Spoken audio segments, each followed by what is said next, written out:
Hello students, welcome to our YouTube channel key point. ਜਿਵੇਂ ਕਿ ਤੁਹਾਨੂੰ ਸਭ ਨੂੰ ਪਤਾ ਹੈ, ETT ਕੈਡਰ ਦੀਆਂ ਜਿਹੜੀਆਂ 5994 ਪੋਸਟਾਂ ਆਈਆਂ ਸੀ, ਉਹਦੇ ਲਈ ਆਪਾਂ ਬੈਚ ਸਟਾਰਟ ਕੀਤਾ ਹੋਇਆ ਸੀਗਾ। ਸੋ ਅੱਜ ਆਪਾਂ ਜਿਹੜਾ ਸਾਇੰਸ ਵਿੱਚੋਂ ਫਿਜ਼ਿਕਸ ਪਾਰਟ ਦਾ ਲਾਈਟ ਰਿਫਲੈਕਸ਼ਨ ਐਂਡ ਰਿਫਰੈਕਸ਼ਨ ਜਿਹੜਾ ਚੈਪਟਰ ਉਹ ਡਿਸਕਸ ਕਰਾਂਗੇ। ਸੋ ਸਟਾਰਟ ਕਰਦੇ ਹਾਂ ਆਪਣਾ ਅੱਜ ਦਾ ਸੈਸ਼ਨ। ਸਭ ਤੋਂ ਪਹਿਲਾਂ ਆਪਾਂ ਗੱਲ ਕਰਦੇ ਹਾਂ ਲਾਈਟ ਬਾਰੇ। ਲਾਈਟ ਕੀ ਹੈ? Light is a form of energy which enables us to see. Light ਕੀ ਹੈ? ਲਾਈਟ ਇੱਕ ਐਨਰਜੀ ਹੈ, ਇੱਕ ਫੋਰਮ ਆਫ ਐਨਰਜੀ ਹੈ। ਯਾਨੀ ਲਾਈਟ ਕੀ ਇੱਕ ਐਨਰਜੀ ਹੈ ਜਿਹੜੀ ਕਿ ਆਪਾਂ ਨੂੰ ਦੇਖਣ ਵਿੱਚ ਮਦਦ ਕਰਦੀ ਹੈ। ਆਪਾਂ ਕਿਸੇ ਵੀ ਚੀਜ਼ ਨੂੰ ਦੇਖਦੇ ਹਾਂ, ਅਗਰ ਕਿਸੇ ਚੀਜ਼ 'ਤੇ ਲਾਈਟ ਪੈ ਰਹੀ ਹੈ ਫਿਰ ਹੀ ਆਪਾਂ ਉਸ ਚੀਜ਼ ਨੂੰ ਦੇਖਦੇ ਹਾਂ ਨਾ। ਐਵੇਂ ਹਨੇਰੇ ਵਿੱਚ ਆਪਾਂ ਕਿਸੇ ਚੀਜ਼ ਨੂੰ ਦੇਖ ਨਹੀਂ ਸਕਦੇ। ਇਸ ਕਰਕੇ ਲਾਈਟ ਇੱਕ ਫੋਰਮ ਆਫ ਐਨਰਜੀ ਹੈ ਜਿਸ ਦੇ ਕਾਰਨ ਕੀ ਹੈ ਅਸੀਂ ਦੇਖ ਸਕਦੇ ਹਾਂ। ਅੱਗੇ ਡਿਸਕਸ ਕਰਦੇ ਹਾਂ properties of light. It is a electromagnetic wave. It does not require any medium. ਇੱਥੇ ਰਿਕੁਆਇਰ ਐਨੀ ਮੀਡੀਅਮ ਦਾ ਮਤਲਬ ਕੀ ਹੈ? ਜਿਹੜੀ ਲਾਈਟ ਆ ਉਹ ਇੱਕ ਇਲੈਕਟ੍ਰੋਮੈਗਨੈਟਿਕ ਵੇਵ ਹੈ। ਆਪਾਂ ਨੂੰ ਇਹ ਕੁਐਸਚਨ ਵੀ ਆ ਸਕਦਾ ਹੈ ਵੀ ਲਾਈਟ ਕਿਹੜੀ ਵੇਵ ਹੈ? ਤਾਂ ਇਹ ਇੱਕ ਇਲੈਕਟ੍ਰੋਮੈਗਨੈਟਿਕ ਵੇਵ ਹੈ ਜਿਹਨੂੰ ਕਿ ਕੋਈ ਮੀਡੀਅਮ ਨਹੀਂ ਚਾਹੀਦਾ ਹੁੰਦਾ। ਮੀਡੀਅਮ ਦਾ ਕਹਿਣ ਤੋਂ ਭਾਵ ਕੀ ਹੈ? ਦੇਖੋ ਲਾਈਟ ਕਿੱਥੋਂ ਆ ਰਹੀ ਹੈ? ਜੇ ਮੇਨ ਸੋਰਸ ਆਪਾਂ ਮੰਨ ਲਈਏ ਸੂਰਜ ਤੋਂ ਜਿਹੜੀ ਲਾਈਟ ਆ ਰਹੀ ਹੈ, ਦੇਖੋ ਪਹਿਲਾਂ ਉੱਪਰ ਕੀ ਹੈ? ਸਪੇਸ ਹੈ। ਸਪੇਸ 'ਚ ਕੀ ਹੈ? ਵੈਕਿਊਮ ਹੈ। ਦੇਖੋ ਮੰਨ ਲਓ ਜਿਵੇਂ ਆਹ ਸੂਰਜ ਹੈ, ਠੀਕ ਹੈ, ਆਹ ਆਪਣੀ ਧਰਤੀ ਹੈ। ਸੂਰਜ ਤੋਂ ਜਿਹੜੀਆਂ ਧਰਤੀ ਤੱਕ ਕਿਰਨਾਂ ਆ ਰਹੀਆਂ, ਪਹਿਲਾਂ ਇੱਥੇ ਕੀ ਹੋਏਗਾ? ਸਪੇਸ ਹੋਏਗੀ। ਸਪੇਸ 'ਚ ਕੀ ਹੈ? ਵੈਕਿਊਮ ਹੈ। ਯਾਨੀ ਉੱਥੇ ਕੋਈ ਹਵਾ, ਕੋਈ ਗੈਸ, ਕੁਛ ਨਹੀਂ ਹੈ, ਠੀਕ ਹੈ। ਫਿਰ ਜਦੋਂ ਉਹੀ ਲਾਈਟ ਜਦੋਂ ਧਰਤੀ ਦੇ ਐਟਮੋਸਫੇਅਰ ਵਿੱਚ ਐਂਟਰ ਕਰੇਗੀ, ਉੱਥੇ ਕੀ ਹੈ? ਵੱਖ-ਵੱਖ ਪ੍ਰਕਾਰ ਦੀਆਂ ਕੀ ਹੈ? ਗੈਸਾਂ ਹੈ, ਹਵਾ ਹੈ, ਜਿਸ ਦੇ ਕਾਰਨ ਕੀ ਹੈ? ਉਸੇ ਸਪੀਡ ਨਾਲ ਲਾਈਟ ਟਰੈਵਲ ਕਰਦੀ ਹੈ। ਲਾਈਟ ਉਸੇ ਸਪੀਡ ਨਾਲ ਹੀ, ਓਨੇ ਸਪੀਡ ਨਾਲ ਹੀ ਟਰੈਵਲ ਕਰੇਗੀ ਜਿੰਨੇ ਸਪੀਡ ਨਾਲ ਉਹ ਬਿਨਾਂ ਹਵਾ ਯਾਨੀ ਵੈਕਿਊਮ 'ਚ ਜਿੰਨਾ ਟਰੈਵਲ ਕਰ ਲਈ ਸੀ, ਉਸੇ ਸਪੀਡ ਨਾਲ ਹੀ ਉਹ ਹਵਾ 'ਚ ਟਰੈਵਲ ਕਰੇਗੀ। ਜਿਸ ਕਰਕੇ ਇਹ ਹੈ ਕਿ ਇਸਦੀ ਸਪੀਡ ਉੱਪਰ ਕੋਈ ਪ੍ਰਭਾਵ ਨਹੀਂ ਪੈਂਦਾ। ਇਸ ਨੂੰ ਕੋਈ ਮੀਡੀਅਮ ਨਹੀਂ ਚਾਹੀਦਾ ਹੁੰਦਾ ਟਰੈਵਲ ਕਰਨ ਵਾਸਤੇ। ਜਿਵੇਂ ਸਾਊਂਡ ਵੇਵਜ਼ ਹੈ, ਸਾਊਂਡ ਵੇਵਜ਼ ਦੀ ਆਪਾਂ ਗੱਲ ਕਰ ਲਈਏ, ਜਿਹੜੇ ਸਾਊਂਡ ਵੇਵਜ਼ ਹੈ ਉਹ ਸੋਲਿਡ ਵਿੱਚ ਜ਼ਿਆਦਾ ਆਵਾਜ਼ ਆਉਂਦੀ ਹੈ। ਜਦੋਂ ਕਿਸੇ ਵੀ ਸਾਊਂਡ ਵੇਵ ਸੋਲਿਡ ਚੀਜ਼ ਯਾਨੀ ਕੋਈ ਠੋਸ ਚੀਜ਼ ਵਿੱਚ ਜਦੋਂ ਸਾਊਂਡ ਵੇਵ ਪ੍ਰੋਡਿਊਸ ਹੁੰਦੀ ਹੈ ਤਾਂ ਉਸਦੀ ਕੀ ਹੈ? ਤੀਬਰਤਾ ਜ਼ਿਆਦਾ ਹੁੰਦੀ ਹੈ। ਪਰ ਲਾਈਟ ਵਿੱਚ ਇਹ ਚੀਜ਼ ਨਹੀਂ ਹੈ। ਲਾਈਟ ਨੂੰ ਕੋਈ ਵੀ ਮੀਡੀਅਮ ਨਹੀਂ ਚਾਹੀਦਾ ਹੁੰਦਾ। Second, light tends to travel in a straight line. ਜਿਹੜੀ ਲਾਈਟ ਹੈ ਉਹ ਇੱਕ ਸਟ੍ਰੇਟ ਲਾਈਨ ਦੇ ਵਿੱਚ ਕੀ ਹੈ? ਟਰੈਵਲ ਕਰਦੀ ਹੈ। ਆਪਾਂ ਦੇਖਦੇ ਹਾਂ ਕਿਵੇਂ। ਆਪਾਂ ਇੱਕ ਇਮੇਜ ਨਾਲ ਦੇਖਦੇ ਹਾਂ। ਜਿਵੇਂ ਦੇਖੋ ਇੱਕ ਬੱਚਾ ਹੈ, ਅੱਗੇ ਉਹਨੇ ਮੋਮਬੱਤੀ ਰੱਖ ਰੱਖੀ ਹੈ। ਉਹਨੇ ਇੱਕ ਸਟ੍ਰੇਟ ਪਾਈਪ ਦੇ ਥਰੂ ਜਦੋਂ ਦੇਖੇਗਾ ਤਾਂ ਕੀ ਹੈ? ਲਾਈਟ ਉਹਨੂੰ ਜਿਹੜੀ ਨਜ਼ਰ ਆਏਗੀ, ਮੋਮਬੱਤੀ ਨਜ਼ਰ ਆਏਗੀ। ਪਰ ਉਹੀ ਬੱਚਾ ਜਦੋਂ ਇੱਕ ਬੈਂਡ ਕੀਤੀ ਹੋਈ ਪਾਈਪ ਥਰੂ ਇੱਕ ਕੈਂਡਲ ਨੂੰ ਵੇਖੇਗਾ, ਕੀ ਉਹਨੂੰ ਕੈਂਡਲ ਦਿਸੇਗੀ? ਨਹੀਂ ਦਿਸੇਗੀ। ਇਸ ਕਰਕੇ ਆਪਾਂ ਨੂੰ ਕੀ ਪਤਾ ਲੱਗਦਾ ਹੈ ਕਿ ਜਿਹੜੀ ਲਾਈਟ ਹੈ ਉਹ ਕੀ ਹੈ? ਸਟ੍ਰੇਟ ਲਾਈਨ ਦੇ ਵਿੱਚ ਟਰੈਵਲ ਕਰਦੀ ਹੈ। ਅੱਗੇ, it has dual nature. It has dual nature. It has dual nature ਦਾ ਮਤਲਬ ਕੀ ਹੈ? ਇਹ ਪਾਰਟੀਕਲਸ ਦੀ ਫੋਰਮ ਵਿੱਚ ਅਤੇ ਵੇਵਜ਼ ਦੀ ਫੋਰਮਸ ਵਿੱਚ ਵੀ ਟਰੈਵਲ ਕਰਦੀ ਹੈ। ਪਾਰਟੀਕਲਸ ਦੀ ਫੋਰਮ ਵਿੱਚ ਦੇਖ ਲਈਏ ਆਪਾਂ ਕਿਵੇਂ ਟਰੈਵਲ ਕਰਦੀ ਹੈ।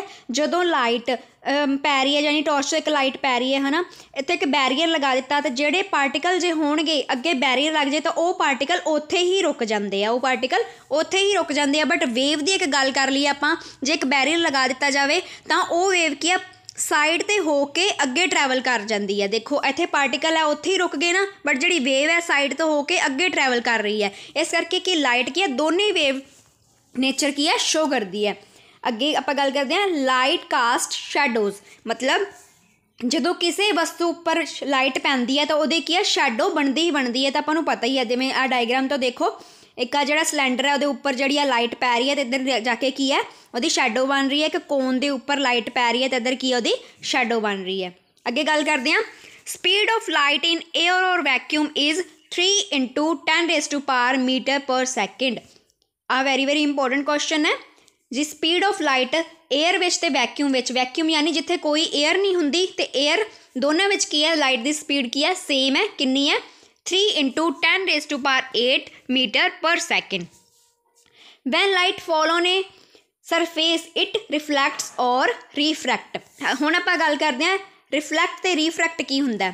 ਜਦੋਂ ਕੋਈ ਲਾਈਟ ਹੈ, कोई भी लाइट सोर्स है किसी चीज़ उपर पैंदा है, ये सिर्फ दो चीज़ां शो करता है, या तो रिफ्लैक्ट हो जाती है जां रीफ्रैक्ट हो जाती है। हुण गल करते हैं रिफ्लैक्ट ते रीफ्रैक्ट की हुंदा है। आपां एक इमेज के थ्रू देखते हैं, जिवें देखो सन तो लाइट आ रही है, अगे इस बच्चे ने की शीशा पकड़ रखा, वो लाइट बैंड होके अगे दीवार ते पै रही है, ये की हो गया रिफ्लैक्ट होना।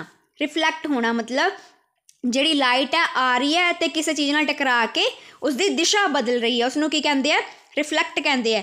तो रीफ्रैक्ट होना की कहते हैं, जो लाइट पै रही है तो वह की लाइट की है सेम थोड़ा जिहा बैंड होएगी बट वो सेम पाथ विच अगे चले जाएगी। इत्थों देखो पाथ चेंज हो गया ना। हुण आपां एग्जाम्पल्स की भी गल कर लें, जो आप एक गिलास के एक पेंसिल पाने तो पेंसिल की आपू अद्धी ऐ लगता है जिवें पेंसिल टुट चुकी है, पर वो पेंसिल टुटदी नहीं, वो एक लाइट की प्रॉपर्टी है भी इत्थों लाइट की हो जाती है रिफ्रैक्ट हो जाती है, जिस करके कि आपां नूं पेंसिल एवें शो होंदी है भी पेंसिल टुट चुकी है। आपां मिरर्स नाल भी खेडदे हुंदे आ, जदों आपां कोई भी लाइट का सोर्स पै रहा हुंदा अगों मिरर कर दईए तो लाइट दीवार ते पै जाती है, वो की है वो रिफ्लैक्ट की एक एग्जाम्पल है। तो जिहड़े पानी के गिलास विच आपां निंबू पा दिंदे आ, निंबू वड्डा दिखण लग जांदा, वो की एग्जाम्पल है, वो रीफ्रैक्ट की एग्जाम्पल है। अगे गल करते हैं reflection of light. Reflection of light की हुंदी है when light bounce back after striking a plane surface is known as reflection of light। जदों एक कोई भी लाइट है वो स्ट्राइक होके बैक चली जाती है, बाउंस बैक यानी पुट्ठी वापस चली जाती है, उसनूं की कहते हैं रिफ्लैक्शन ऑफ लाइट। जिवें एक गल कर ली आपां डायग्राम नाल, आ की एक मिरर रखा होया, प्लेन मिरर रखा होया, जिहड़ी लाइट आ रही है, जिहड़ी रे आ रही है उन्होंने की कहते हैं इंसीडेंट रे कहते हैं, उसनूं की कहते हैं इंसीडेंट रे कहते हैं। ये आपां नूं ध्यान च रखना पएगा क्योंकि अगे आपां गल करांगे तो सिर्फ सीधा आपां एवें गल करांगे इंसीडेंट रे रिफ्लैक्टेड रे, सो इस करके आपां नूं पता होना चाहिए इंसीडेंट रे किहड़ी हुंदी है तो रिफ्लैक्टेड रे किहड़ी हुंदी है। इंसीडेंट रे वो हुंदी है जिहड़ी रे आ रही हुंदी है, जिहड़ी सोर्स तो की है रे आ रही हुंदी है, जिहड़ी सोर्स तो रे आ रही हुंदी है उसनूं की कहंदे आ इंसीडेंट रे कहंदे आ। ते जिहड़ी ओही इंसीडेंट रे रिफ्लैक्ट होके अगे जा रही हुंदी है उसनूं की कहंदे आ रिफ्लैक्टेड रे हुंदे आ। ते जिहड़े इंसीडेंट रे नाल जिहड़ा एंगल बनदा है आ एक नॉर्मल है, ठीक है। आ एक नॉर्मल जे आपां ड्रॉ कर दिता जाए, यानी कोई भी आपां एंगल बनाते हैं, जदों कोई भी एक नॉर्मल ड्रॉ करते हैं आपां, जिवें आ एंगल है, आ की उसका नॉर्मल हुंदा जिसनूं बेस भी कह सकते हैं। नॉर्मल ड्रॉ किया, इंसीडेंट रे आई, उस नाल जिहड़ा एंगल बनेगा उसनूं की कहंदे आ एंगल ऑफ इंसीडेंस, ते ये आई नाल डिनोट किया जाता है। तो सेम जो नॉर्मल नाल रिफ्लैक्टेड रे का जिहड़ा एंगल बनेगा वो की हुंदा आर, एंगल ऑफ रिफ्लैक्शन, यानी ये स्मॉल आर नाल डिनोट किया जाता है। अगे आपां गल करते हैं laws of reflection of light. अगे आपां लॉज की गल करते हैं, रिफ्लैक्शन ऑफ लाइट के कुछ लॉज ने। Angle of incidence is equal to angle of reflection, यानी जिन्ना एंगल ऑफ इंसीडेंस होएगा उन्ना ही एंगल ऑफ रिफ्लैक्शन होएगा, जिससे आपां नूं की एक मिल जाता है I is equal to angle I is equal to angle R, angle I is equal to angle R. The incidence ray, the reflected ray and the normal at a point lies on the same plane. ये second law है। जिहड़ी incidence रे है, जिहड़ा angle है, रिफ्लैक्टेड रे है, तो जिहड़ा नॉर्मल है वो की है सारे इक्को प्लेन ते ही लाई करते हैं। ये की लॉज ऑफ रिफ्लैक्शन के दो लॉ ने, ये आपां नूं याद करने पैणगे। अगे गल करते हैं image on plane mirror. Plane mirror ते इमेज किवें बनती है उसकी बारे गल करते हैं। प्लेन मिरर तो भाव जिहड़ा शीशा आपां घरां विच भी यूज़ करते हैं उस तो है, ठीक है। एक आ प्लेन मिरर लग्या होया है, आ ऑब्जेक्ट है, यानी कोई भी ऑब्जेक्ट है, आ इंसीडेंस रे आ रही है, ठीक है, इंसीडेंस रे आ रही है, आ भी एक इंसीडेंस रे आ रही है। ये अगे जाके देखो आ रिफ्लैक्ट हो रही है, आपां नूं पता है पहला आएगी इंसीडेंस होएगी, फिर इहदे मिरर नाल लग के फिर की है रिफ्लैक्ट हो जाएगी, ठीक है। ये इत्थों तो आपां नूं की पता लग रहा है भी देखो इहदी इमेज की है पिछे होएगी। रिफ्लैक्टेड रे नूं जे आपां पिछे ड्रॉ करांगे, जिहड़ी इंसीडेंस रे है उसनूं भी जेकर आपां पिछे ड्रॉ करांगे तो इमेज की है पिछे जाके बिहाइंड द मिरर बनेगी। हुण आपां इहदी गल करदे हां ते करैक्टर स्कैच बारे, करैक्टरिस्टिक्स बारे। Virtual and erect. Virtual and erect तो भाव की है, ये इमेज की है आपस आभासी ते सीधी होएगी, आभासी ते सीधी होएगी। आभासी का मतलब की है भी ये इमेज नूं आपां स्क्रीन ते ड्रॉ नहीं कर सकते, ठीक है, आपां नूं सिर्फ मिरर दे विच ही दिसदी है। उस तो बाद गल करते हैं इक्वल टू ऑब्जैक्ट, यानी जिन्ना ऑब्जैक्ट हुंदा उसका सेम साइज उसकी इमेज का हुंदा। उस तो बाद बिहाइंड द मिरर, हाँ जी आपां नूं पता लग रहा भी जदों देखो इमेज उदों ही फॉर्म हुंदी है जदों दो रेज की है आपस विच मिलदियां, जदों दो की है ਜਾਂ ਜਦੋਂ ਕੀ ਹੈ दो या दो तो ਵੱਧ ਜਿਹੜੀਆਂ रेज है वो आपस ਵਿੱਚ ਮਿਲਦੀਆਂ। पर देखो ਇੱਥੇ ਜੇਕਰ ਆਪਾਂ ਇੱਧਰੋਂ ਦੀ ਗੱਲ ਕਰ ਲਈਏ ਤਾਂ ਇੱਧਰ ਕੋਈ ਵੀ ਰੇ ਆਪਾਂ ਨੂੰ ਮਿਲਦੀ ਨਜ਼ਰ ਨਹੀਂ ਆ ਰਹੀ, ਬਟ ਜਦੋਂ ਆਪਾਂ ਨੂੰ ਇਹਨਾਂ ਨੂੰ ਅੱਗੇ ਜਾ ਕੇ ਡਰਾ ਕਰਦੇ ਹਾਂ ਤਾਂ ਆਪਾਂ ਨੂੰ ਇੱਥੇ ਪਤਾ ਕੀ ਲੱਗਦਾ ਹੈ, ਇੱਕ ਇੱਥੇ ਕੀ ਹੈ ਇਮੇਜ बन रही है, क्योंकि इत्थे जड़ियाँ रेज की आपस में इंटरसैक्ट कर रही हैं, आपस में मिल रही हैं, इस करके जी इमेज की है बिहाइंड द मिरर, आ मिरर है, मिरर दे पिछे बनेगी। अगे गल करते हैं सेम डिस्टेंस, यानी जिन्ना ऑब्जैक्ट का डिस्टेंस होएगा, जिन्ना ऑब्जैक्ट का डिस्टेंस मिरर तो होएगा उन्ना डिस्टेंस ही इमेज का मिरर तो होएगा। इमेज का ते जिन्ना ऑब्जैक्ट का डिस्टेंस मिरर तो होएगा उन्ना ही इमेज का डिस्टेंस होएगा। अगे गल करते हैं लिटरल इनवर्जन। लिटरल इनवर्जन की हुंदा उसदे बारे आपां अगे डिस्कस करते हैं। Lateral inversion apparent reversal of image left and right when compare to its image. Lateral inversion वो हुंदा है भी जिहड़ा प्लेन मिरर है उहदे विचों की आपां नूं खब्बा सज्जा ते सज्जा खब्बा दिसदा है। देखो आपां एक एग्जाम्पल नाल गल कर लें, जिवें एक बच्चा शीशे दे अगे खड़ा है, उहने अपना की है सज्जा हत्थ अगे कीता होया, बट इमेज का की है खब्बा हत्थ है। इस करके लिटरल इनवर्जन है। लिटरल इनवर्जन की है भी जोड़े मिरर्स होंगे वो लिटरल इनवर्जन शो करते हैं। आपां नूं क्वेश्चन भी आ सकता है लिटरल इनवर्जन की हुंदा है। लिटरल इनवर्जन वो हुंदा है भी आपां नूं की है अपने रियल दा खब्बा सज्जा ते खब्बा उल्ट दिसदा, यानी जे रियल ने सज्जा कीता है तो इमेज च खब्बा दिसेगा, जे रियल ने खब्बा कीता होया तां की है इमेज च सज्जा दिखेगा। अगे गल करते हैं स्फेरिकल मिरर्स बारे। स्फेरिकल मिरर्स की हुंदे है, स्फेरिकल मिरर्स दो तरह के होंगे है, कनकेव ते कन्वैक्स, उत्तल ते अवतल। उन्होंने बारे आप अगे चर्चा करांगे। फिलहाल आप देखते हैं इन्हों जो साइंस आप डिनोट करते हैं, जेकर आपू वो नहीं पता होणगे तो आप अगे जाके की इन्हां दियां डायग्राम्स नहीं बना सकते। सो आप डिस्कस करते हैं पी। पी की हुंदा है, पी हुंदा है प्रिंसीपल एक्सिस। ए पी की हुंदा है प्रिंसीपल एक्सिस हुंदा है। सी की हुंदा सेंटर ऑफ करवेचर, यानी कोई भी स्फेरिकल मिरर होएगा उहदा जिहड़ा सेंटर होएगा वो की हुंदा सेंटर ऑफ करवेचर, ते इहनूं सी नाल डिनोट किया जाता है। तो जिहड़ा एफ हुंदा फोकस हुंदा, इसनूं फोकल लेंथ कहते हैं। जिहड़ी एफ हुंदी है ना वो फोकल लेंथ हुंदी है किसी भी मिरर दी, यानी जिवें आप मान लिया मिरर है, ठीक है, आ एक कॉनकेव लेंस आपां ड्रॉ कर लिया, तो जिहड़ा सेंटर ऑफ करवेचर ते प्रिंसीपल फोकस का जिहड़ा हाफ होएगा ना वो की होएगी फोकल लेंथ होएगी। तो रेडियस की हुंदा रेडियस ऑफ करवेचर, यानी जिहड़ा सी हुंदा ते पी हुंदा ओ सॉरी सी है जिहड़ा वही रेडियस है। आ की हुंदा रेडियस ते आ की हुंदी है फोकल लेंथ। सो इत्थों आपां गल कर सकते हैं जिहड़ी आर इज इक्वल टू कितना हुंदा 2F। R is equal to 2F। देखो एक एफ आ हो गया, एक एफ आ हो गया, इस करके जो पूरा आर है वो 2F दे इक्वल हुंदा है। किन्ने इक्वल हुंदा 2F दे इक्वल हुंदा है। अगे गल करते हैं आपां कॉन्वैक्स मिरर बारे, उत्तल दर्पण बारे। जिहड़ा उत्तल दर्पण हुंदा कन्वैक्स मिरर हुंदा कुछ इस तरह दिखण नूं मिलदा है, ठीक है। उसदा की है जिहड़ा आ वाला जिहड़ा पासा है वो की है पॉलिश किया हुंदा है, ते दा जिहड़ा रिफ्लैक्टिव सरफेस की है इधरला है। रिफ्लैक्टिव सरफेस किहड़ा है इधर वाला पासा है, यानी जदों कोई भी इत्थों रे आएगी, कोई भी लाइट रे आएगी तो वो इधरों दी की है स्ट्राइक करके जाएगी, इधरों दी की है वो स्ट्राइक करके जाएगी, ठीक है। इधरला पासा की है मिरर है, तो इधरलो साइड की है पॉलिश किया होया है।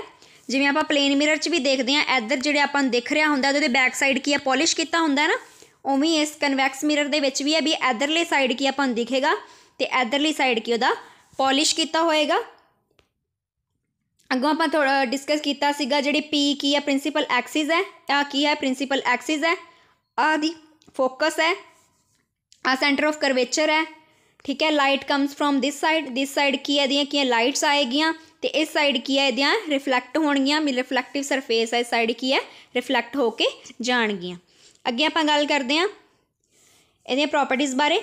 रिफ्लैक्टिंग surface is curved outward, reflecting surface is curved outward, यानी जिहड़ी इहदी रिफ्लैक्ट किधरों हो रही हैं जिहड़ियां रेज है, आ देखो इधरों जिहड़ियां आउटवर्ड है बार बार, जिहड़ियां इहदियां रिफ्लैक्टिव सरफेस किधर नूं है बार बार नूं है, ठीक है।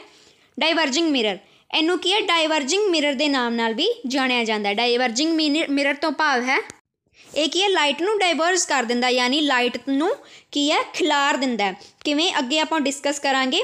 देखो एक पहला आप एक एग्जाम्पल नाल ही कर लें, जिमें आ देखो लाइट आ रही है, इनू फैला रहा है ना, लाइट आ रही है फैला रहा है, लाइट आ रही है फैला रहा है, लाइट आ रही है फैला रहा है, ये की है लाइट नू डाइवर्स कर दिंदा है। देखो आपां नू कोई भी लाइट इत्थे मिलदी कोई भी लाइट रे मिलती नज़र आ रही है, नहीं आ रही ना, सब दूर दूर जा रही हैं, इस करके कि इनू डाइवर्जिंग मिरर भी कहा जाता है।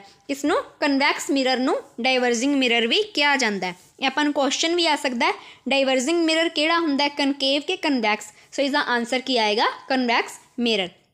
अगे आपां गल करते हैं कनकेव मिरर की, गल करते हैं कनकेव मिरर की। आ देखो ये की है कनकेव मिरर है, इसका की जड़ा रिफ्लैक्टिव सरफेस किहड़ा हुंदा है आ वाला हुंदा है, ठीक है। तो पॉलिश किहड़ी इधरली जिहड़ी आउटवर्ड की है दी पॉलिश कीती हुंदी है, इधरों किहदा पॉलिश कीता हुंदा, जिहड़ी रेज है वो इधरों दी आउणगियां, की है इधरों दियां जिहड़ियां इहदियां रेज होणगियां। इत्थों अपन साफ साफ पता लग रहा है इत्थे किहड़ा मिरर होएगा, कन्वर्जिंग मिरर होएगा। किहड़ा मिरर होएगा, कन्वर्जिंग मिरर होएगा। Refracting surface is covered inward, ठीक है। जिहड़ी इहदी रिफ्लैक्टिव सरफेस हैगी आ वो की है इनवर्ड है, यानी अंदर वार जिहड़ी इहदी रिफ्लैक्ट वाली जिथों लाइट रिफ्लैक्ट करेगी अंदर वार है, तो पॉलिशिंग किहड़ी है बाहर साइड है। तो कन्वर्जिंग मिरर ये किहड़ा कन्वर्जिंग मिरर है, यानी की है ये लाइट नू इकट्ठा करता है, कन्वर्ज कर दिंदा है। अगे गल करते हैं रूल्स फॉर मेकिंग रे डायग्राम फॉर कनकेव मिरर। हुण आपां गल करांगे कनकेव मिरर ते कुछ जिहड़ियां रे डायग्राम्स जिहड़ियां आपां नूं हुंदियां वो किवें बनदियां, उन्हां दे कुछ रूल्स हुंदे आ, वो आपां डिस्कस करते हैं वन बाय वन। फर्स्ट है ray coming parallel to the principal axis passing through the focus. इसका मतलब की है जिहड़ी रे प्रिंसीपल एक्सिस यानी आ की है प्रिंसीपल एक्सिस है, प्रिंसीपल एक्सिस दे कोई भी रे जिहड़ी पैरेलल आएगी, यानी इधरों दी पैरेलल जिहड़ी इसदे बराबर समांतर प्रिंसीपल एक्सिस दे कोई भी समांतर रे आ रही है वो की है पासिंग थ्रू फोकस, कित्थों पास होके जाएगी, फोकस थ्रू पास होके जाएगी, ठीक है। एक कनकेव मिरर बारे ते कन्वैक्स मिरर बारे सेम ही प्रॉपर्टीज़ है, ठीक है। इत्थे कन्वैक्स मिरर भी आपां लिख सकते हैं भी जिहड़ियां कनकेव ते कन्वैक्स मिरर दियां क्या सेम प्रॉपर्टीज़ हैगियां, कुछ रूल्स हैगे आ, वो किद्दां आ भी जिहड़े फस्ट जिहड़ी प्रिंसीपल एक्सिस दे पैरेलल कोई भी रे आएगी तां वो की है फोकस दे विचों पास होके ही जाएगी। नैक्सट रूल रे incidence from focus reflect back parallel. Same आपां जेकर गल कर लीए जेकर फोकस दे विचों कोई भी लाइट जाती हुई दिसेगी तो वह की है वापस की है प्रिंसीपल एक्सिस दे पैरेलल होके जाएगी। पहला आपां गल कीती सी पैरेलल होके तो फोकस दे विचों जाएगी, पर जे आपां नूं ये लग रहा है कि जिहड़ी लाइट रे की है फोकस दे विचों जा रही है तो वह की है प्रिंसीपल एक्सिस दे पैरेलल होके जाएगी। अगे गल करते हैं ray coming from centre of curvature reflect back from same. जेकर कोई भी लाइट सेंटर ऑफ करवेचर दे विचों आ रही है, यानी सेंटर ऑफ करवेचर दे विचों आपां नूं आउंदी दिस रही है, तो की है वो सेम पाथ विच ही वापस जाएगी, यानी जिथों वो आई है उधरों ही वापस जाएगी। एक बार आपां फिर देख लैंदे आ जिहड़ी की है प्रिंसीपल एक्सिस दे पैरेलल कोई भी रे आएगी तो कि फोकस दे विचों जाएगी, कोई भी लाइन रे है जिहड़ी फोकस दे विचों जाएगी तो कि पैरेलल दे विचों वापस जाएगी, अते कोई भी रे जिहड़ी की है करवेचर दे विचों आएगी तो वह करवेचर दे विचों ही वापस जाएगी। जिहड़ा फोर्थ रूल की है a ray striking at a pole will reflect back with equal angle. आपां पहला ही गल कीती सी जिहड़ा I is equal to R है, यानी इंसीडेंस रे ते रिफ्लैक्टर रे का जिहड़ा एंगल की है सेम हुंदा है, यानी जेकर कोई भी रे जिहड़ी पोल दे उपर पै रही है तो उस एंगल के नाल ही रिफ्लैक्ट होके जाएगी, यानी I is equal to always R होएगा। इंसीडेंस रे का जिहड़ा एंगल है वो आर दे एंगल के इक्वल ही होएगा। सो थैंक यू स्टूडेंट, अज का सैशन अपना इत्थे ही खत्म होंदा है। मिलते हैं आपां नैक्सट वीडियो च। होप तुहानूं अज दी वीडियो वधिया लगी होएगी। So thank you, don't forget to like, share and subscribe to our YouTube channel. Thank you.